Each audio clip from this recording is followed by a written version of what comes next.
চলো প্রথমবারের মতো তোমাদের সাথে শেয়ার করি গেট রেডি উইথ মি। তো ড্রেসটা পরে চলে এলাম তোমাদের সাথে রেডি হওয়ার জন্য। এরপর আমি আমার ফেভারিট গার্নিয়ার ক্রিমটা লাগিয়ে নিচ্ছি।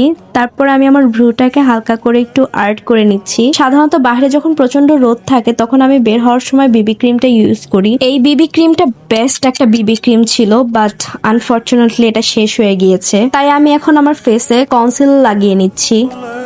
যেহেতু বাইরে প্রচন্ড রোদ তাই আমি খুব হালকা করে আমার ফেসে সবকিছু অ্যাপ্লাই করছি। তারপর দেখতেই তো পাচ্ছ হাতের মাধ্যমে এটাকে ব্লেন্ড করার ট্রাই করছিলাম। এরপর আমি আমার ফেভারিট একটা ব্লাশ লাগিয়ে নিচ্ছি। এই ব্লাশটা আমি সবসময় রেগুলার ইউজ করি। তারপর ব্রাশের মাধ্যমে পুরো ফেসের বেসটাকে সেট করে নিচ্ছি। তারপর এই কনসিলার পাউডারটাকে আমি ইউজ করছি। এটাকে অনেকে কম্প্যাক্ট পাউডার বলে, বাট আমার কাছে এটা কনসিলারের মতো লাগে তাই আমি এটা কনসিলার পাউডার বলছি। পাউডারটা দেওয়ার পরে আমি আমার ফেসে হালকা করে পাউডার ব্লাশ অ্যাপ্লাই করছি। এরপর একটা টিস্যুর সাহায্যে আমার ফেসে যেই তৈলাক্ত ভাব ছিল আর যেই পাউডার গুলো ভেসে ছিল সেগুলোকে আমি সুন্দরভাবে রিমুভ করে নিচ্ছি। এরপর ঠোঁটটাকে সফট রাখার জন্য আমি একটা ভ্যাসলিন ইউজ করেছিলাম, সেটাকে উঠিয়ে নিলাম। তারপর আমি লিপস্টিক অ্যাপ্লাই করে নিচ্ছি।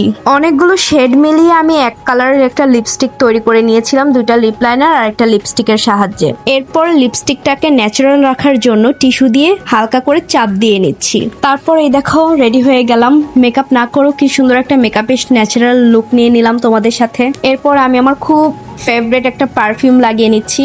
এরপর আমি ভেবেছিলাম গ্লাস পরবো, পরে আমার মনে হচ্ছে না এখন না, বাইরে গিয়ে পরবো। তারপরে এই তো আমি একদম পুরোপুরি রেডি হয়ে গিয়েছিলাম। তারপর আমার মনে হলো হাতে কিছু একটা পরা উচিত, হাতটা খালি। এরপর আমি আমার ওয়াচ পরে নিচ্ছি। এটা যদিও এই ড্রেসের সাথে ম্যাচিং হয়েছিল তাই পরেছি। তো এই ছিল আজকে আমার একটা simple get ready with me video. তোমাদের কেমন লেগেছে অবশ্যই জানাবে।